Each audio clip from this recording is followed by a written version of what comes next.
All right. Hi. I'm going to go over how to use the outline in order to write your rhetorical analysis. And so we're going to start off here with all of our materials ready. We've got our outline. I've got my text here that I've already gone through, and I've located all the information that I need. And the last piece that I need is to open up the rhetorical précis, because that's how we're going to write our introduction. So I'm just going to grab this first one because it's super easy. And I'm just going to put it here. So I'm going to put in the name. I'm using this Harrison Butker speech that we studied earlier this semester. So I'm just going to use that information. So I'm going to say Harrison Butker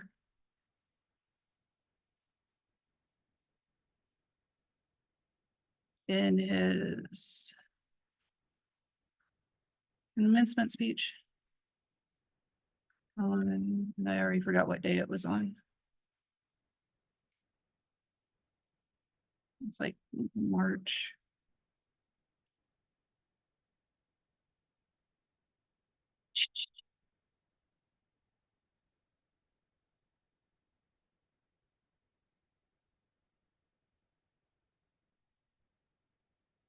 Ooh, he talked a long time.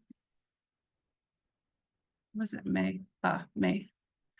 It's like May 15th.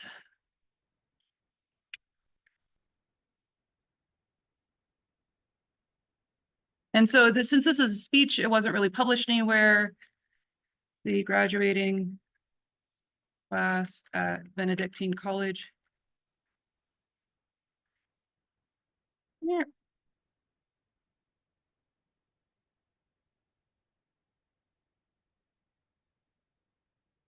Addresses the topic of gender roles in America and argues that men and women should, and I'm going to quote him, stay in their lanes. And I'm going to put that S in there because he doesn't say lanes. He says stay in your lane. And we need to put that S so that our reader knows that we are modifying what he said just a little bit. So the intent of what he said is the same. We're just putting that S on there. So he supports his claim by, and then this is where we look at the structure. So go back and look. You should have looked at your text to see how they built it. So he starts off by talking about our poor leadership. Then he talks about the Catholic Church. Then he talks about that's where he's still talking about that. And then he talks about our duty as Christians, or like I'm saying but his and his audience's duties to focus on their own states and life. And then that's where he talks about those gender roles to the ladies and then to the men. There's where he talks to the men. And then at the end is where he talks about going out into the world and sticking true to their convictions. So by establishing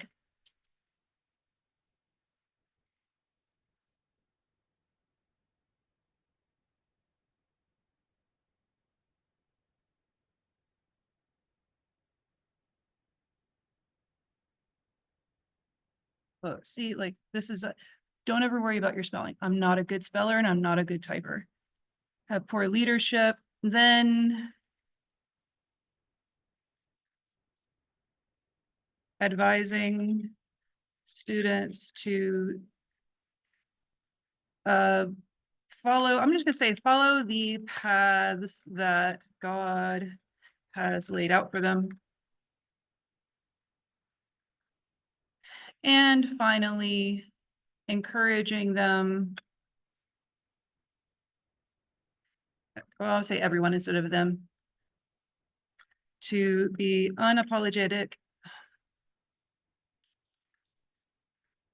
in their faith and in their convictions. Okay, Butker's purpose is to, let's see. So we know that he's trying to like encourage people to not be silent about their faith and to speak up when things are happening that they believe are wrong. So let's say his purpose is to encourage Catholics to speak up about their beliefs in order to, let's say, reestablish what he believes is God's true, I want to say design. I'm just going to put design so I can always go back and change it later. For humanity. All right, last sentence in our first paragraph. This is our rhetorical précis. So he adopts so now we're going to describe his tone. So his tone here is a little bit difficult to put like a word. He's not angry. He's not frustrated. He's not like happy. I know one of the students described it as almost like a sermon. He adopts I'll say authoritative because he does establish his authority in references to his own experience. I'll just say authoritative tone for his audience and I'm gonna take out this part because it is a speech that I'm writing about, but if you were writing about an article, you're going to say the readers of Life magazine, the readers of the New York Times. So who is it that he is speaking to specifically? So here we talked about he's talking to graduates and faculty and family members in attendance at the graduation. Boom. All right. That's our rhetorical situation. All right, argument summary. So let's see if we can find, does he actually give a definition of gender? So he definitely has an idea and he outlines a concept of gender here. So let's see if he actually says men are this and women are that. Let's see, tyranny, blah, blah, blah.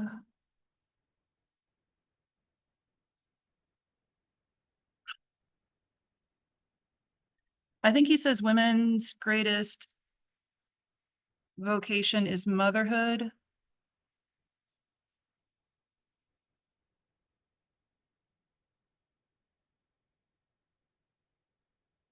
Let's see, maybe wife. Okay, so there he's talking about wife. Let's say greatest. It says great more times than I thought he did. Great, great, great, great. Most of us, that's as married men and women. So he does say like that's part of our vocation or what our calling is to be married.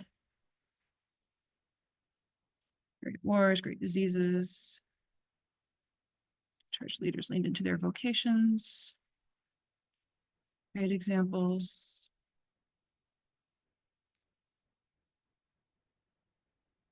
Okay.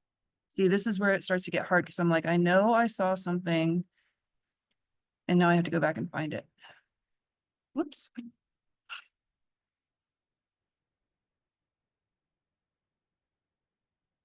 Oh, does he say, he doesn't say the word woman, does he say women? Okay. If we're going to be men and women in this time of history, okay. Laymen and women, married men and women. It is you, the women who have diabolical lies told you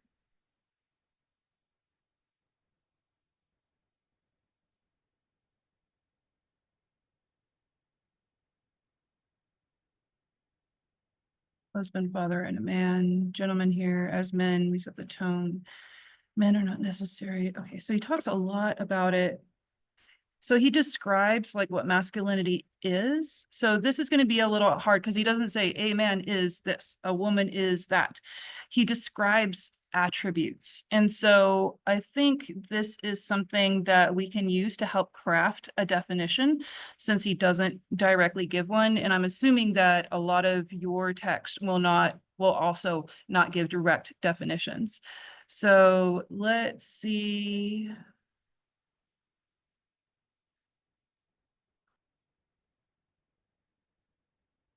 Go back and find where he says women. Okay, women, da da da, excited about marriage, living her vocation as a wife and a mother. Okay, so let's go back here and say, now remember, we're going to make this a paragraph. And so we're going to do a topic sentence. We're going to show what his definitions are. And we're going to quote him in the text so that our reader knows that we're not just making things up and we're not taking things out of context. And then we're going to explain that a little bit and then transition into his use of ethos, pathos, and logos. So we're going to have about 4 to 5 sentences here. So let's see. Whoa, Butker, and then this is in bold, so let me take that off. Butker, oh, somebody's at my door. Now I forgot what I was going to say. Okay. Okay, so Butker refers to roles of men and women as vocations.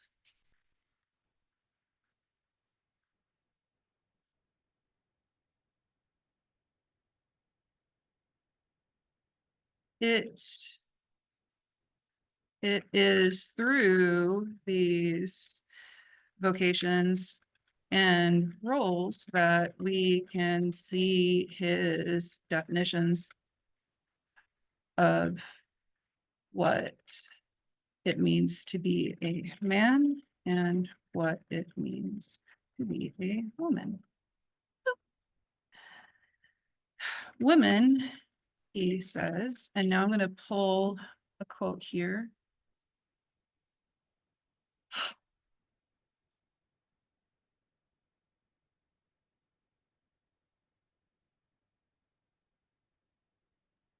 He's talking about his wife. Satisfaction through marriage.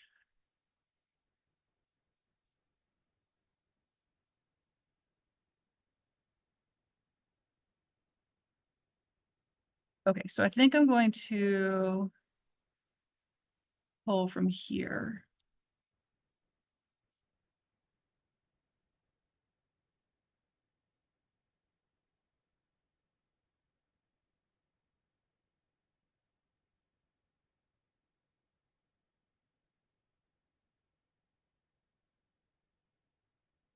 Okay, so I'm going to change this a little bit looking at the quote, and I'm going to say, he discusses the roles of women through the example of his wife, saying,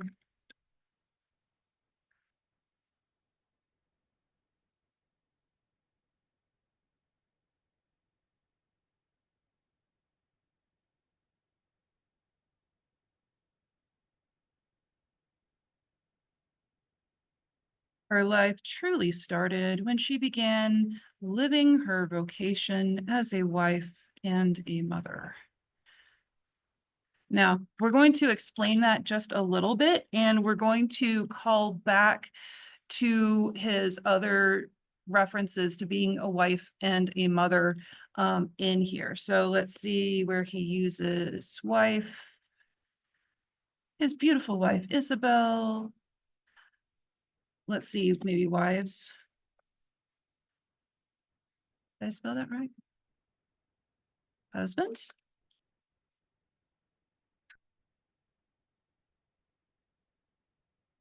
Husband, father, man. Other husband and father. Instruction from that of his husband. Okay. Let me look at vocation because I know he uses that a lot. Vocation, vocation.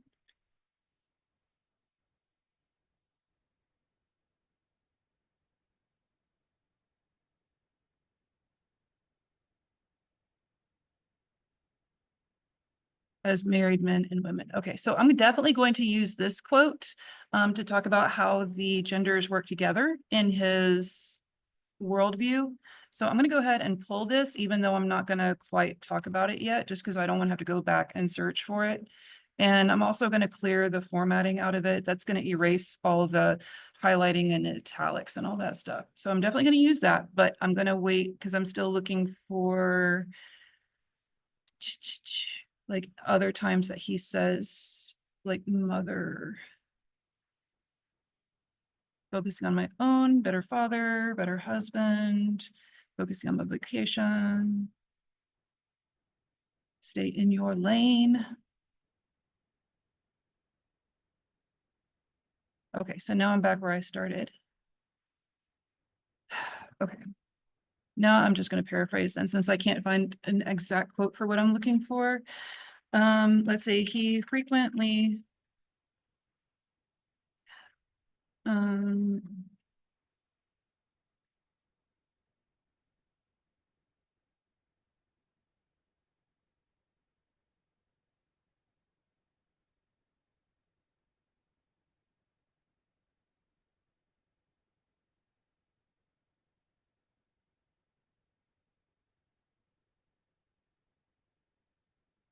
references, or let's say states, that people should stay in their lane, not only in their careers, but in their gendered roles and responsibilities as well.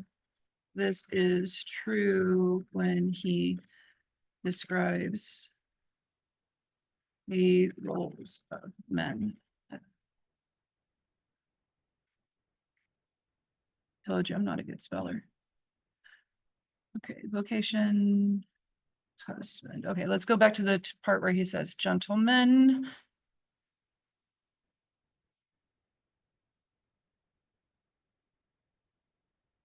Okay, here. So he says, he talks about the qualities of men, and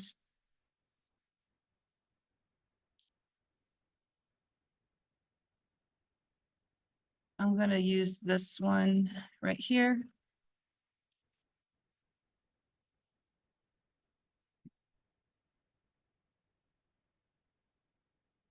And I'm not quite liking that sentence frame where he describes the roles of men. I'm going to change this just a little bit. This is true. This is describes the roles of men. To the men in the audience, he says, be unapologetic in your masculinity, fighting against this cultural emasculation of men. Do hard things, never settle for what is easy.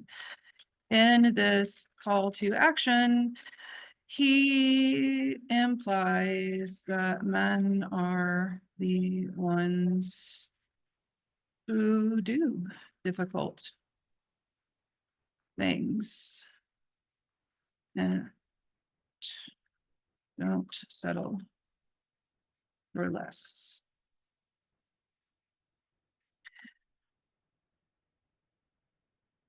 The sexes come together as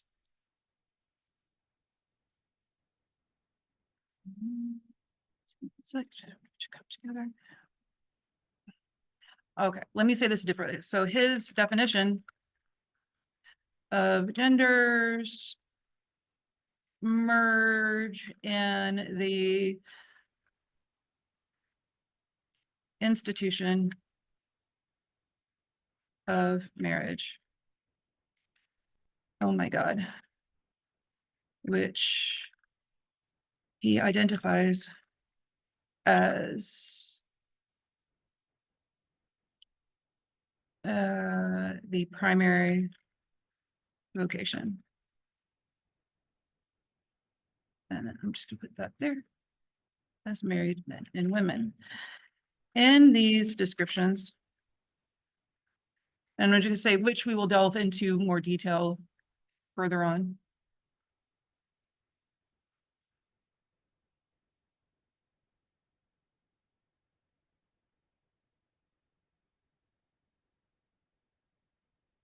We can see his conception not only of what a man and woman are, but how they should behave in society. Bam. All right. So now I have my first two paragraphs. Let's go to the next one. Ethos. So ethos is easy. This is where he talks about himself. And so I know that he talks about himself in his own vocation as a speaker. So he was at first, he was like, oh no, I'm so humble. I don't want to do this. But then he thought about it and he's like, no, these people need me to speak. I have to speak the truth. Award-winning film.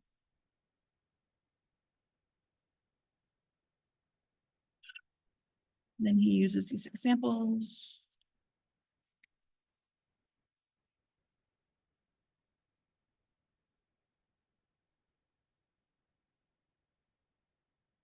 So here's an example of ethos where he is saying like, I'm not mad, I just understand. I know that I can do better and I'm doing what I can, so let me help you do what you can. That's a good example of ethos there. Let's look at another one.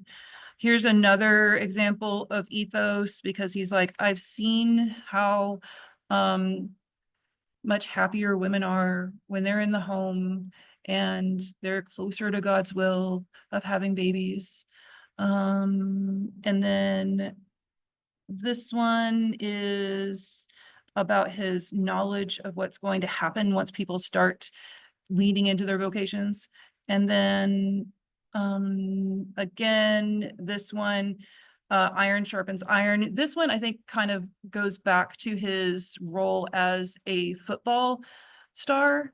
I'm not going to lean into that too much because I think although his status as a football player is what made this speech newsworthy, that's not what he uses as ethos in this speech. So it's something I could say in the essay, like that exact thing. So like, although the reason why this, here, I'll just type it instead of like explaining it because I'm going to forget what I said.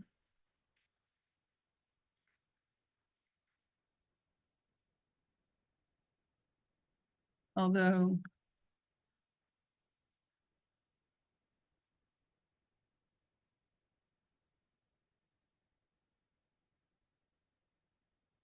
I'm bold again.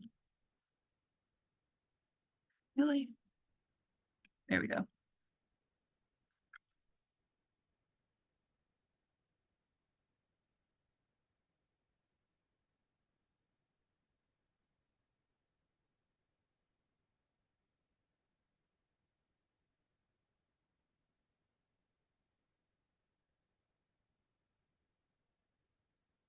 So although Butker's status as an NFL star is what drew media attention to his speech, he doesn't use that as ethos in his argument. Instead, he draws on his own personal experience.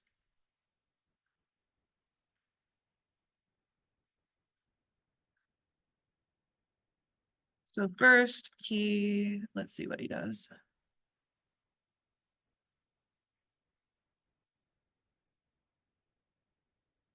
I'm just going to use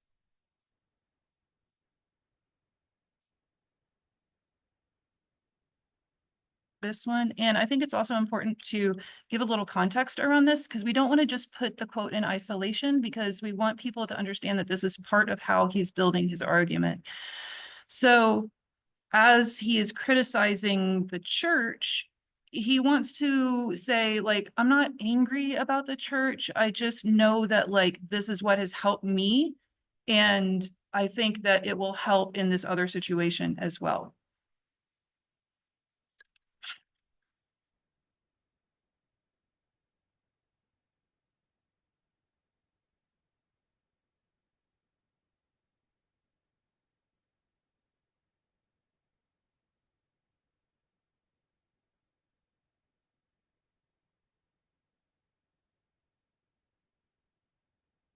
I'm just gonna take off the meeting. Okay, and again, so you see how this but is right here? I don't want to start with, don't want to start with a but. So I'm gonna take out the but and just put like dot, dot, dot. And this is going to let the reader know that I took out something, but that it wasn't really important. And the reason I'm taking out the but is to make my sentence grammatically correct. He starts a sentence with but. I don't quite like this. I think it interrupts the flow of what I'm saying. You could probably leave it in and it wouldn't make a big difference, but this is how I'm doing it. And if you're going to omit words, you need to put that ellipses in there so that your reader knows that you omitted a word. Okay, so first in his criticism of the Catholic Church, he says, this does not make me reflect on staying in my lane. This does make me reflect on staying in my lane and focusing on my own vocation and how I can be a better father and live in the world, but not be of it.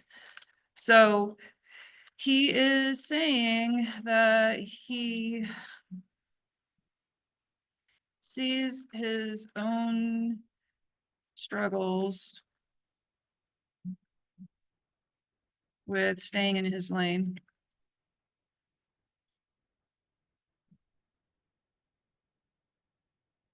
And applies them to the leaders in the Catholic Church who haven't stayed in theirs.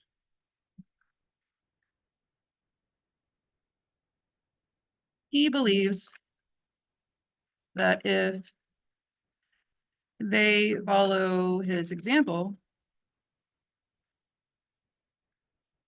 the situation with poor leadership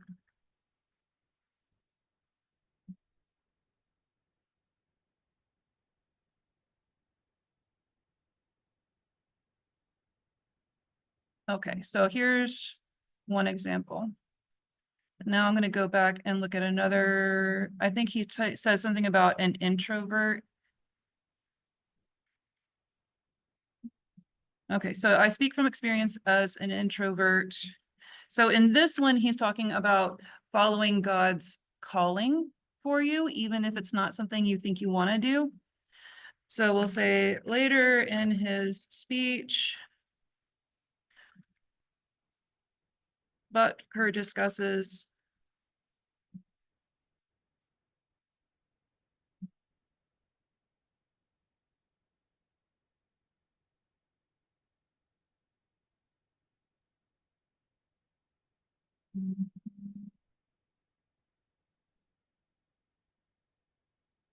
may not be what we expected.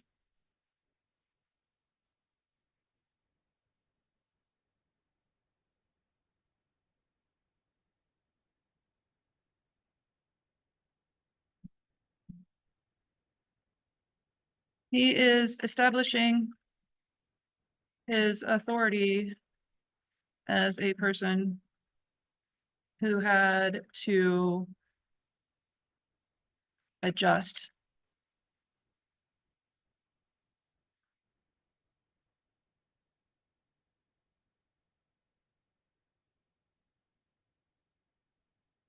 In these personal examples, he establishes himself as a relatable figure who can guide from experience and wisdom. Perfect. All right, another paragraph down. All right, let's talk about pathos. So he uses a lot of pathos in here. A lot of it is against the things that he sees as evil. So he So like he says, degenerate cultural values, pervasiveness of disorder. So pervasiveness just means like how much it is in something. So if something is pervasive, it's really frequent. It shows up a lot. So pervasiveness is not necessarily a negative connotation, but he's saying that there's a pervasiveness of disorder. And so I think I could use that word degenerate, but I wouldn't use pervasive because that's not an inherently negative word. Let's see. He used the word delusional. Murder of innocent babies. This is definitely emotional language when it comes to talking about abortion. So let's start with this one. I'm going to use these two sentences. It's kind of a lot, but I think it's important in this one. So let's go there. I'm going to take off that bold. And again, I'm going to put in this quote. I'm not quite sure what I'm going to say around it yet, but I'm going to put that in there so I don't have to go searching for it again.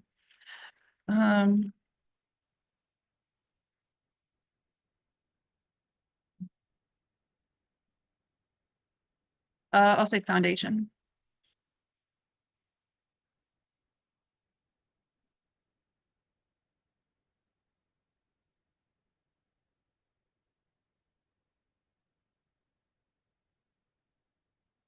It's supposed to say frighten.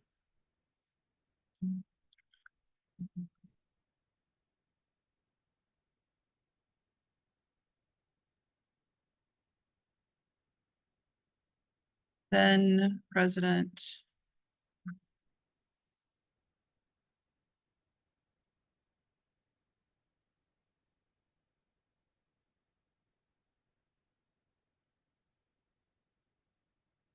and then I'm going to delete it as a man who publicly, okay.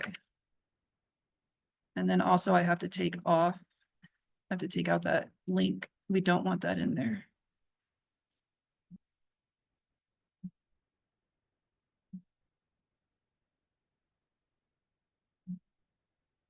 Okay. Words like delusional,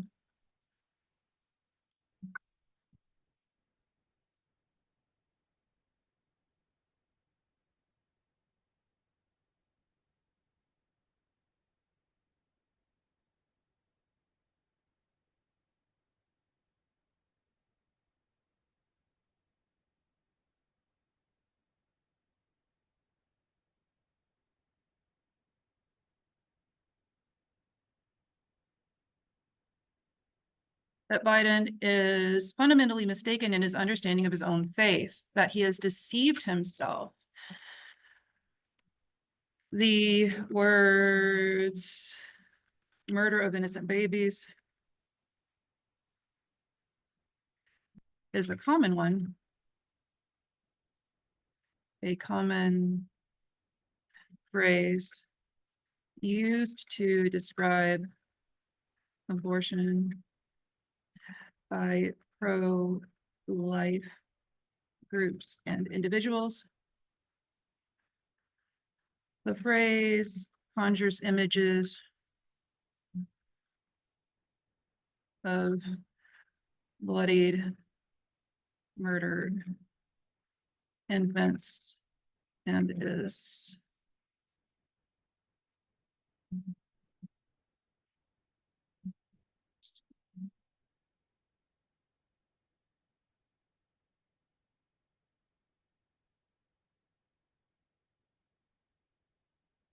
and one that speaks to a core value of his audience, that human life is sacred. So in this explanation, this is a little bit of synthesis here because I'm showing that this is an emotional appeal. that how it's used and then like what the effect is, but also how it speaks to his audience and their values. So why is this phrase effective? So not just here it is, here's what it means, but why is it working for him? If you're a pro-life person, murder of innocent babies is something that's going to like conjure up like a really visceral reaction. When I was on college, there were pro-life protesters, and they would have these gigantic posters of like late-term abortions and like bloodied arms and things like that. They're very gruesome. And these are the images that come up when we see a phrase like murder of innocent babies. So Butker definitely knows what he's doing when he's making his case that our president at the time was supporting murder of children. And if you are a child murderer or someone who supports the murder of children, then you are truly a despicable person. And this is the belief that he's tapping into. And it also supports his claim about how faulty the US leadership is. Okay, so let's go find one more example of pathos. He uses a lot. Oh, okay. So there's another one, I think, where he's talking about truth, like we're afraid to tell the truth.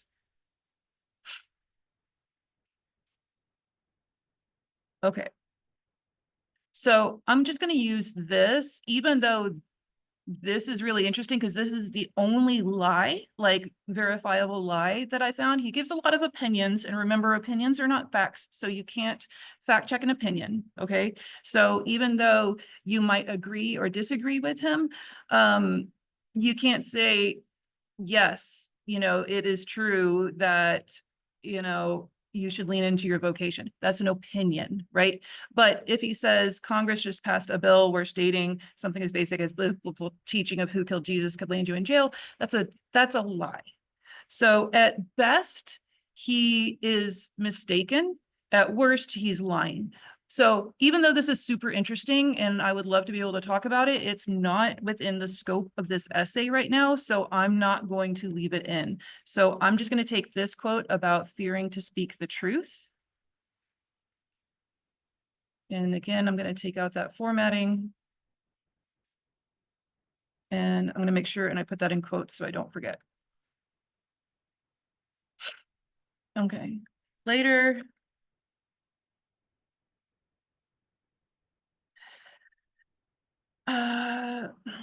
So what he's doing here is he's making this case that the Catholic community has been kind of complacent. They have been allowing people like Biden to say that they're Catholic, but not behave in what the audience believes are Catholic ways. So later in the speech, how can I make that connection? Let's say he goes deeper into the deeper.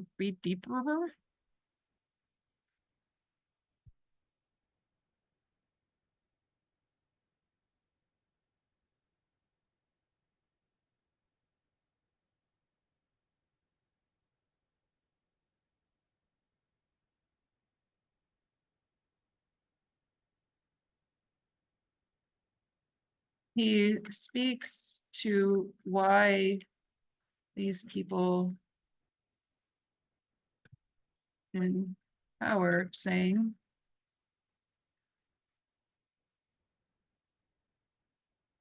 we fear speaking truth because now, unfortunately, truth is in the minority. Is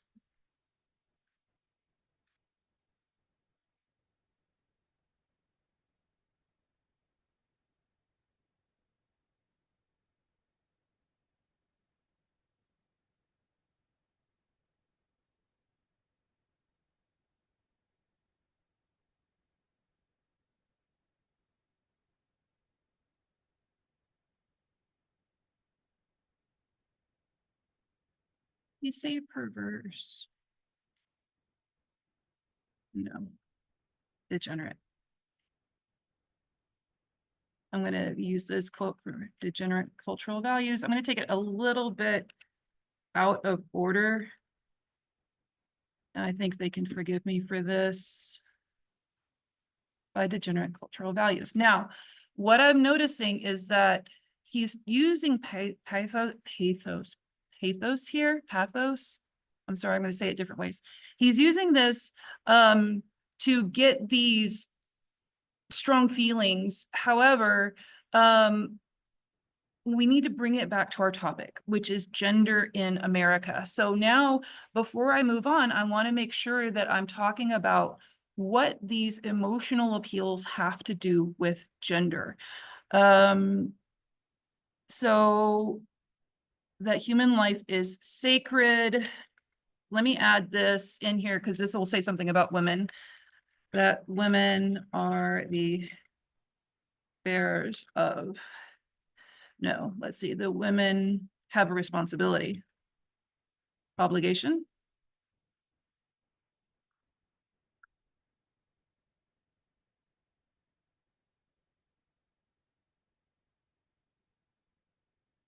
Women have a responsibility to bear that life. Okay, degenerate cultural values. And I'm going to add something about gender in here too. Gender degenerate cultural values. Some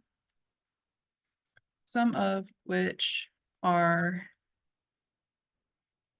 I know he talks about disorder.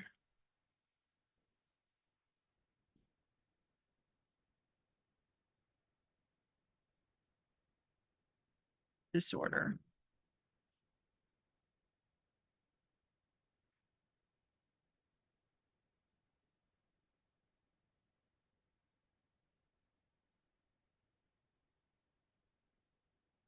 Okay. All right. I feel like that's pretty good. All right. Let's look at logos. He does use logic here.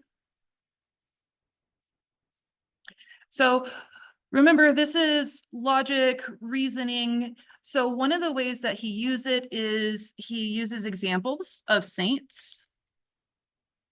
So here's one.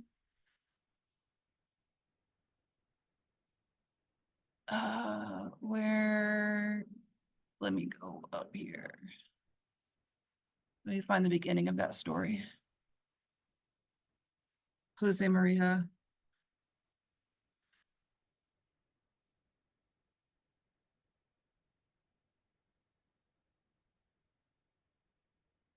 It's that priests are ordained to serve. And okay, so here's an example of like the role of priests, which is great, but it is not about gender. So let's see, I know there's another saint that he talks about. I think when he talks about achieving, this one is about leaning into your vocation too. Okay, so in this one, he talks about fatherhood, and he uses this as a metaphor for self-sacrifice, and that fathers should sacrifice for their children. So I think this is a possibility, but he's also talking about the roles of priests within the church. So if you're familiar with biblical teaching and the structure of many churches, is that they say the father is the head of the house and the priest is the head of the church. So there's a parallel there. So as a father loves his child, so a shepherd should love his spiritual children too. So priests should love their parish just like their children. Let's see another example. He definitely uses his wife as an example. He uses the growth of the college as an example of the truth. So like if what they were doing is wrong, they wouldn't be growing. So I think what I need to do is find an example of logic that is more gender-based. So I'm going to go back to his example of his wife and also the part that got him in trouble. So I think this is something that is going to be more fruitful for this particular essay. go back to it. Okay, here's the ladies.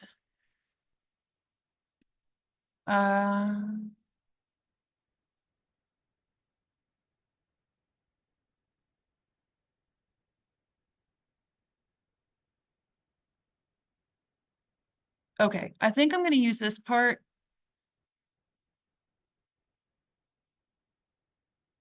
How much happier when they disregard the outside noise and move closer.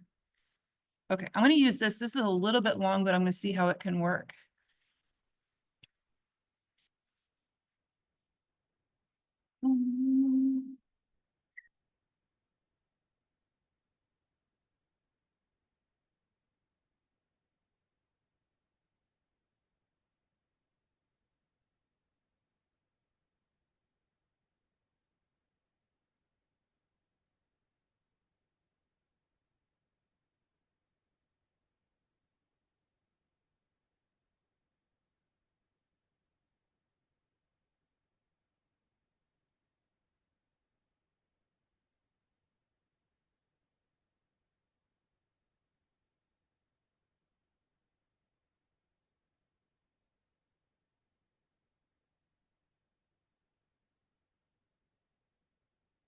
I've already forgotten his wife's name.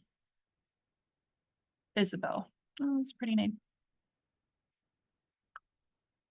Did I spell it right? Yes.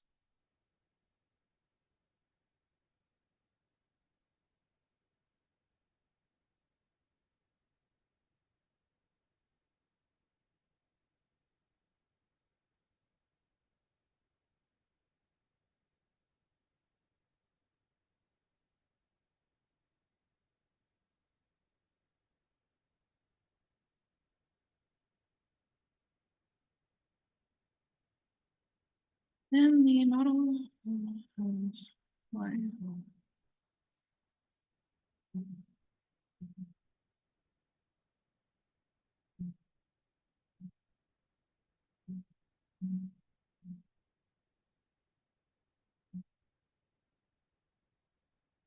And I think here, because in his speech, he doesn't really give much specifics. So he says, oh, you've had a lie told to you, but he doesn't identify what that lie is. Or he says, cut out the outside noise. And he doesn't say what that noise is, but because his audience is sympathetic, they do. So we kind of have to read into it to see what that noise could be. And I believe from like the rest of the speech, he means things like what he says later, that men aren't needed in the home and that women don't need men, or that they don't have to be married to be happy. And so I think we need to be able to explain that a little bit in this essay.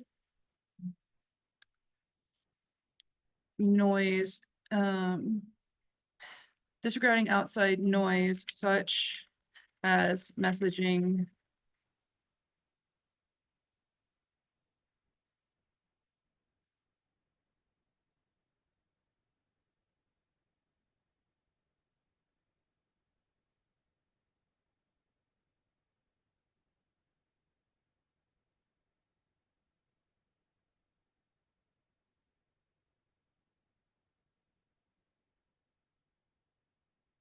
He doesn't explicitly.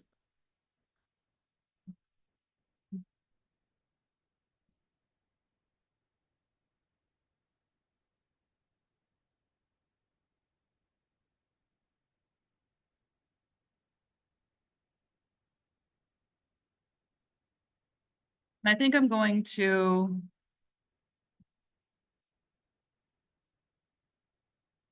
take this and move it, because this makes more sense. The value of meaning, okay. And again, I'm going to put leaning into the vocation.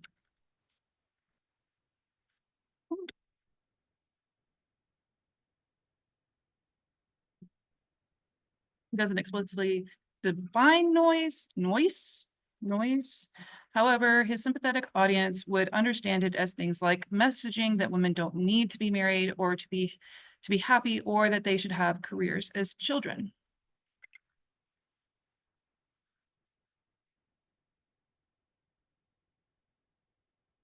I think I'm using this word correctly, veracity, which means truth. Yes, accuracy. Okay, good.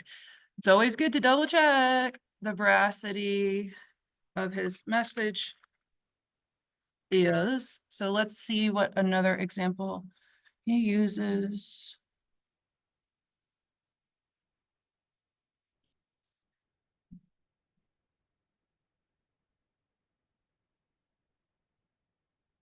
So we have this one. I've already used a quote from here. I think I'm going to use the one about the church growing.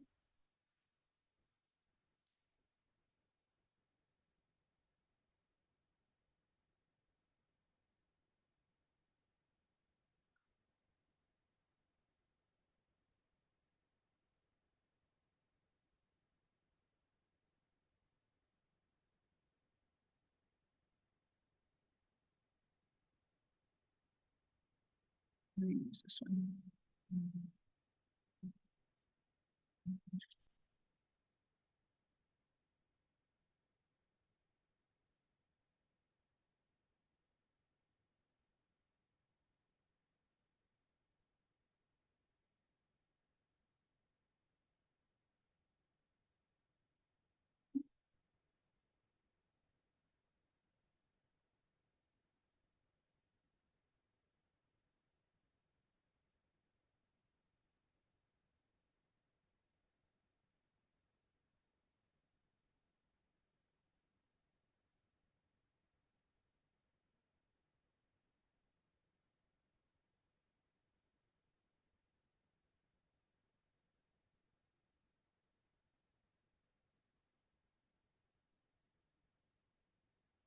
Oh my gosh. Catholic values as a deliberate action on the part of campus faculty and students.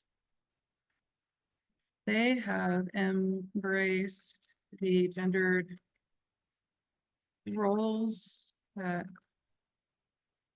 praises and if they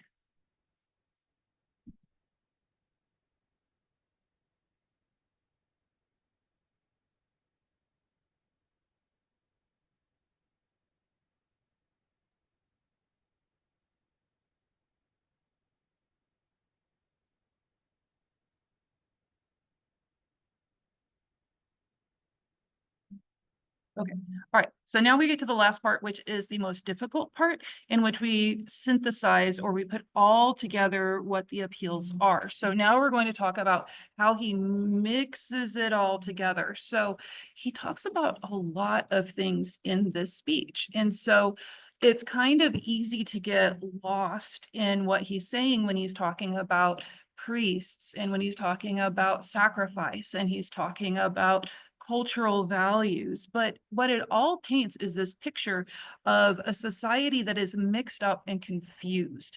Throughout this whole speech, he has this need for structure, this need for order. And he is proclaiming that order in leaning into your vocation, going back to these older, more traditional ways of worship in the Catholic Church. And part of that order is adhering to these gender roles. So I need to say that in this paragraph. I think I can start it like that.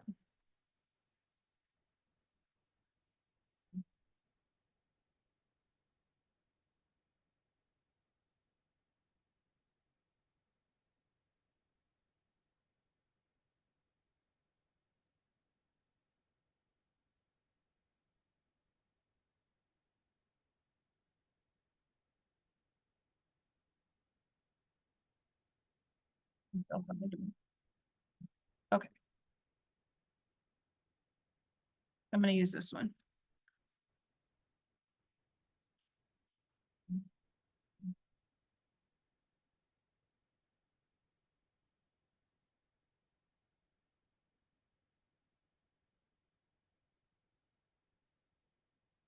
Zoom this part up.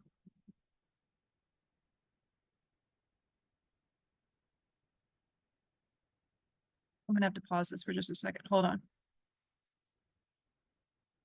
Where do I go to my recording? Let me pause it. Hold on one. Okay, I'm back. Okay, so he talks about restoring order. So he says, but make no mistake, before we even attempt to fix any of the issues plaguing society, we must first get our own house in order. And the ordering of the church, in his view, will set the course for creating an ordered society.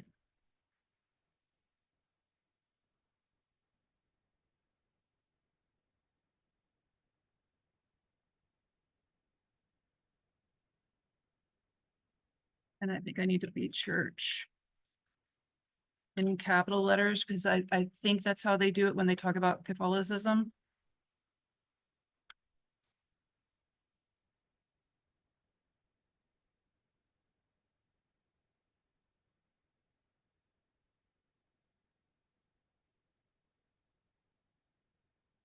And then I'm gonna go back and say,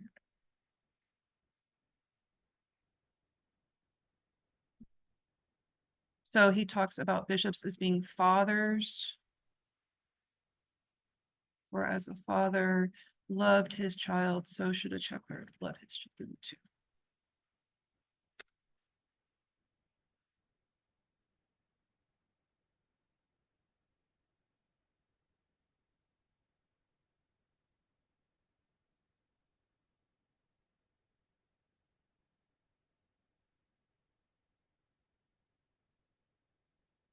I think this is not the best way to say that, but I'm gonna leave it and then we can always go back and revise later. The remedy for the church is a structure very similar to that of a traditional family. And then I'm gonna put this.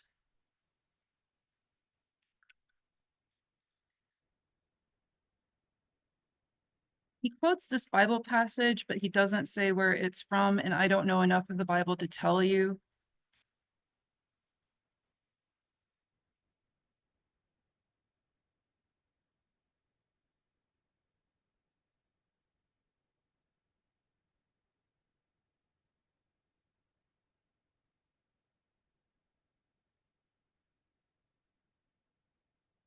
Others, men, in this sense, are the leaders, protectors, guides, and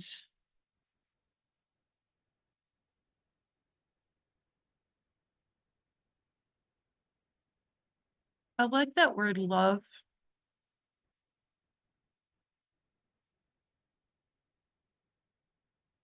But I don't necessarily want to say lovers. I'm gonna leave the word lovers doesn't work. Caretakers.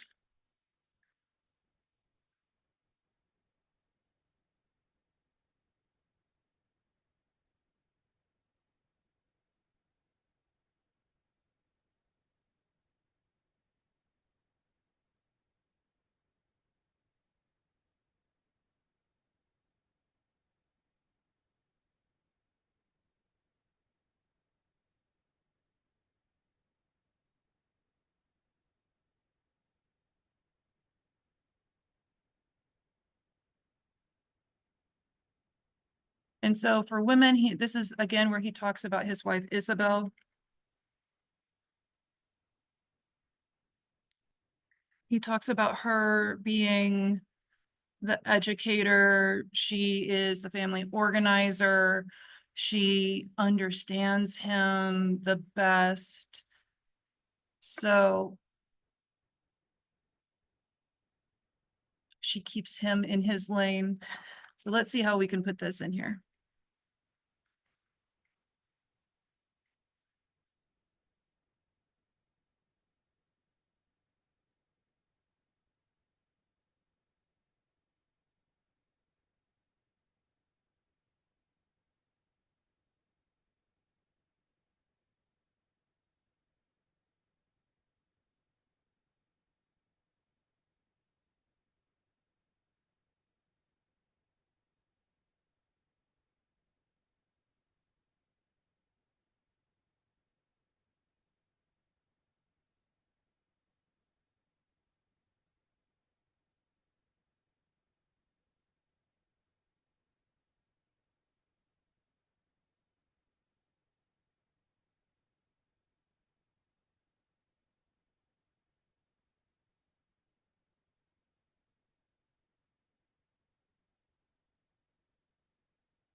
I really want to say something about sacrifice as well, but I also think I'm kind of getting long. So here's where I'm going to stop for a second, and I'm going to start formatting it according to MLA guidelines, because I don't want to write like 10 pages and then have to cut a bunch of stuff out. So let's just see where we are.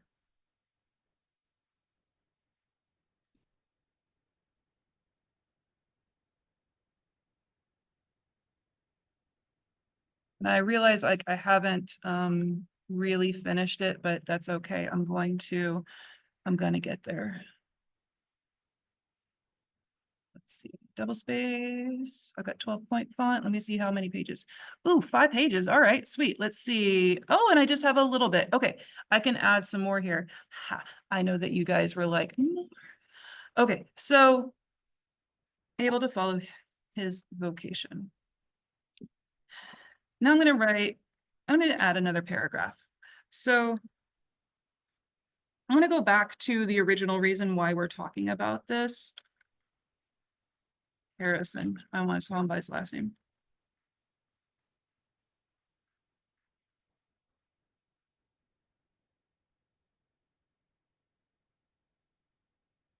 You.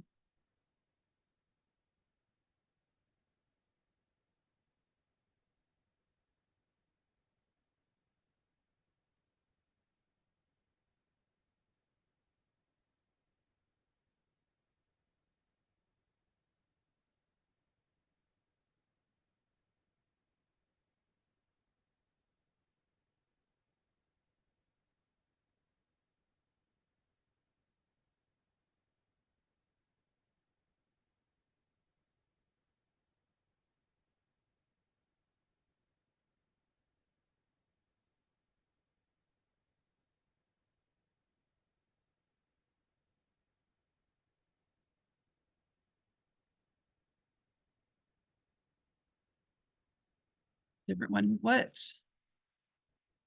What can we conclude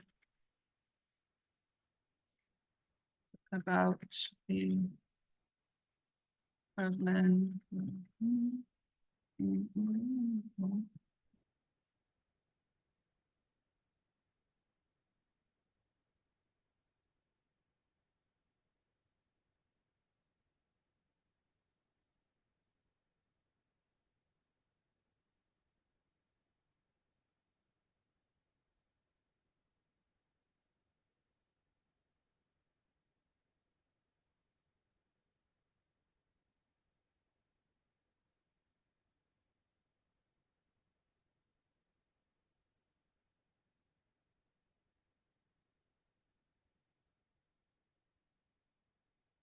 You know, I'm not even sure that he knows what he's talking about, or like that he really understands like this specific question. Like, are women wasting their time going to college? Like, is he saying that women shouldn't go to college?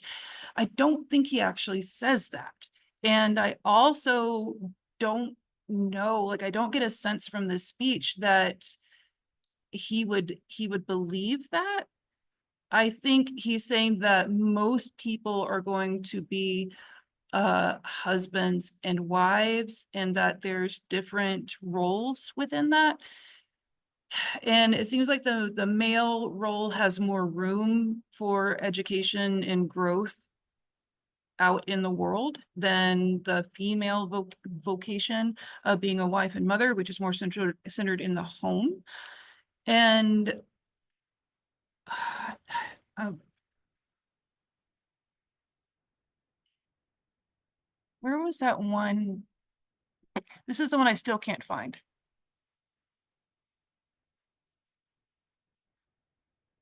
Where he says that one that like got the nuns to say, excuse me, because he said like being mothers was like the best thing a woman could do.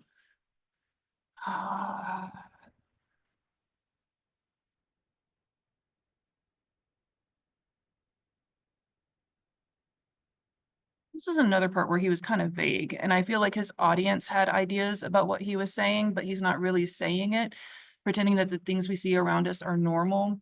I'm sure he's talking about things like gay marriage or abortion rights or trans people. He's not saying it, but I think this is the understanding that his audience is going to have. This one is a little bit more controversial because he's talking about things like IVF. So I'm not going to touch on that.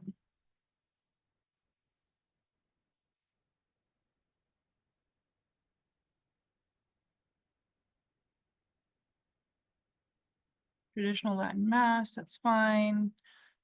That's a whole other thing.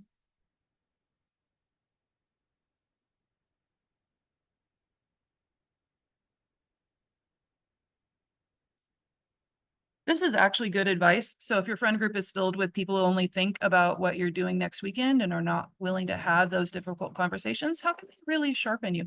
That's solid advice, man. Be friends with people who are growing you and lifting you up and helping you be smarter and better. I mean, it's nice to have fun on the weekends, but if that's all you're doing and you're not like challenging each other and growing as human beings, like what's the point? So yeah, good advice, Harrison Butker. Okay, so this is where he says your church choice is more important than how much money you spend. He acknowledges like how odd his speech is. Okay, man, it must be like up here.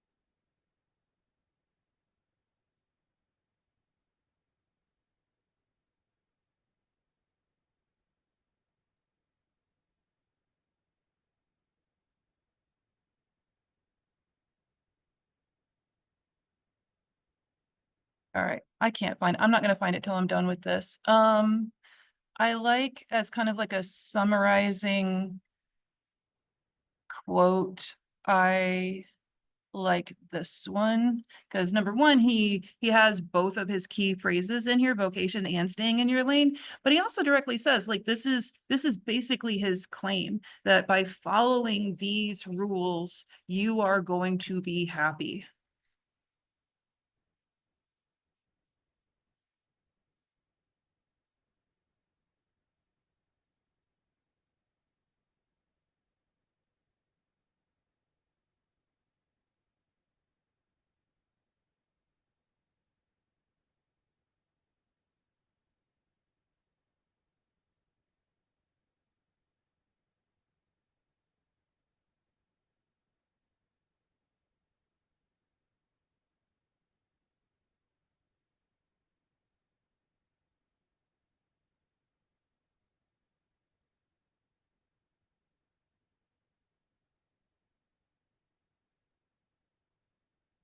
It says this like midway through. Okay.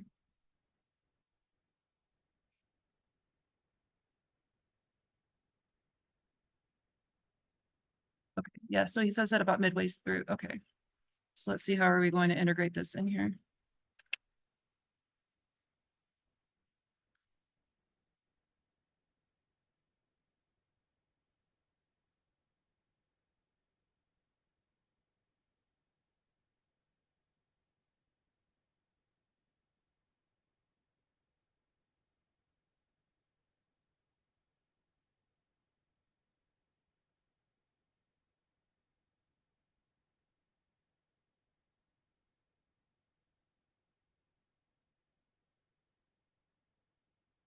Say he and his audience.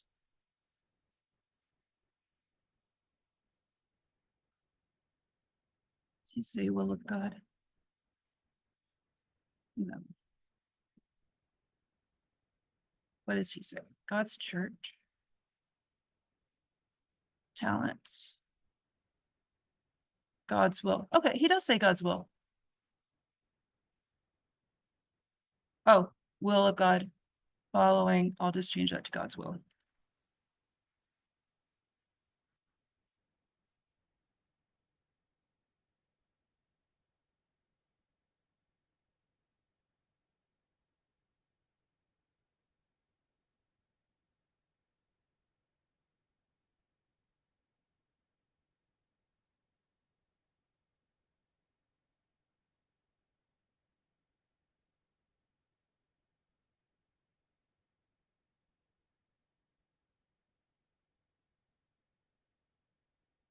Okay.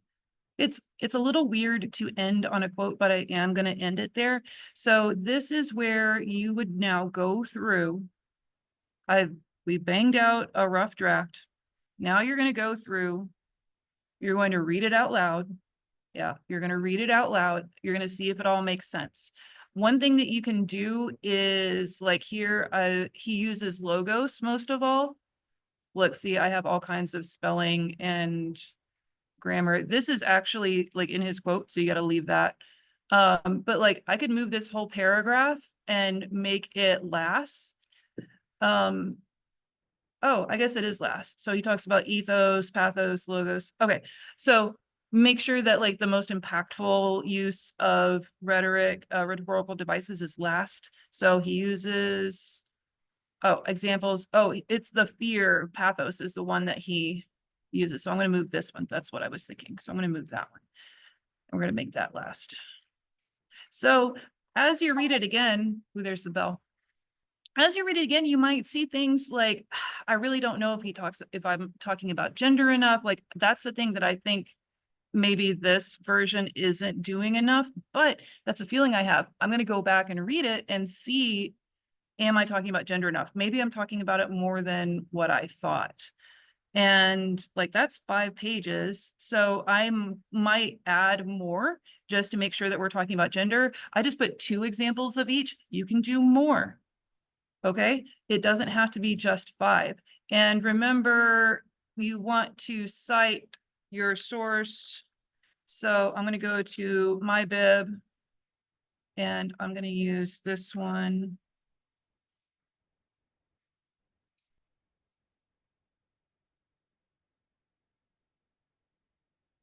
My others. So I'm going to copy that.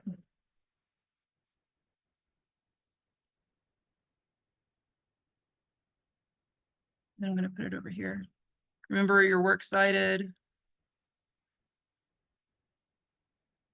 goes on its own page. I'm going to enter that, and then this needs to be centered. All right. So here's this. Remember, I am available via Remind. You can always see me tomorrow in class. I want you to be successful with this essay, so please reach out, use this. There's an example essay in Google Classroom too. You got lots of resources, okay? So let me figure out how to end this, and then I'll see you guys tomorrow. Recording. Oh, here we go. All right, bye guys.